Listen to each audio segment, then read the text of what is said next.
दिल्ली में कल रात प्रशासन का पीला पंजा चला। मस्जिद फैज़-ए-इलाही के इर्द गिर्द जो अतिक्रमण था उसको हटाने का अभियान चला, लेकिन वो अभियान जो है खूनी संघर्ष में भी बदल गया। पथराव हुआ और पथराव में कई लोगों को चोट आई। इस वक्त मेरे साथ दिल्ली के मेयर राजा इकबाल सिंह हैं। सर, क्या देखते हैं जिस तरीके से रात जो ये अतिक्रमण हटाया गया और पूरा अभियान चलाया गया, तड़के रात 12 बजे और 1 बजे के बाद की बात है। माननीय हाई कोर्ट का ऑर्डर था कि रामलीला ग्राउंड को किसी भी तरह का अवैध जो इंक्रोचमेंट है उससे फ्री किया जाए।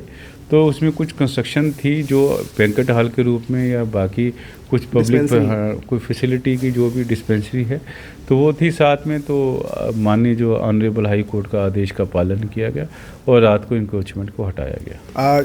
जिस तरीके से इंक्रोचमेंट हटाया गया सर, उससे पहले एमसीडी जब अपने साजो सामान के साथ वहाँ पहुँचती, उससे पहले वहाँ कुछ लोग इकट्ठा हुए और चीज़ें जो थी वो ख़राब होनी शुरू हुई। हालांकि पुलिस ने उस पर काबू पाया और तमाम चीज़ें चली।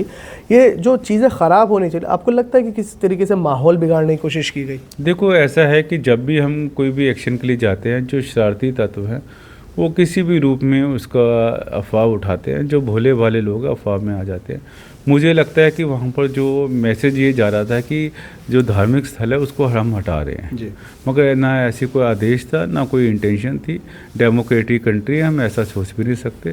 तो इसलिए वो लोगों के अंदर वो जज्बात पैदा करना अफवाह के अंदर, मगर जब लोगों को लगा कि ऐसा कुछ नहीं है तो लोग शांत हो गए। इस मस्जिद का इतिहास अगर सर आप संक्षेप में बता सकें कि कितनी पुरानी मस्जिद है, क्योंकि मेयर हैं आप और आपको यकीनन सारी इन्फॉर्मेशन। 1940 के अंदर यहाँ पर कब्रिस्तान होता था। ये जो जगह है कब्रिस्तान को अलॉट हुई 1940 में LNDO द्वारा, और उसके बाद जो इसे चलता है कि उसको मस्जिद का रूप दे दिया गया। कोई ऑब्जेक्शन नहीं है, कोई धार्मिक चीज़ है, कोई दिक्कत नहीं।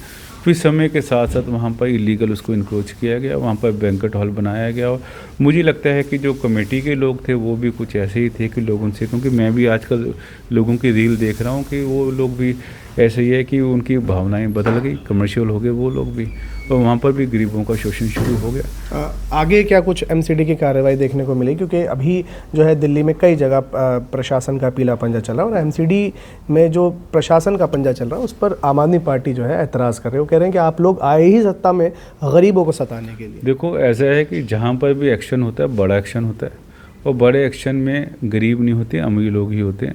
तो ये जो आम आदमी पार्टी है, पहले मैं इनसे पूछना चाहता हूँ कि आपका तो जो नेता था वो तो भाग गया दिल्ली से। जब तक उसके पास सुख सुविधा थी, शीश महल था, तो वो यही छोड़ कर चला गया चंडीगढ़ में।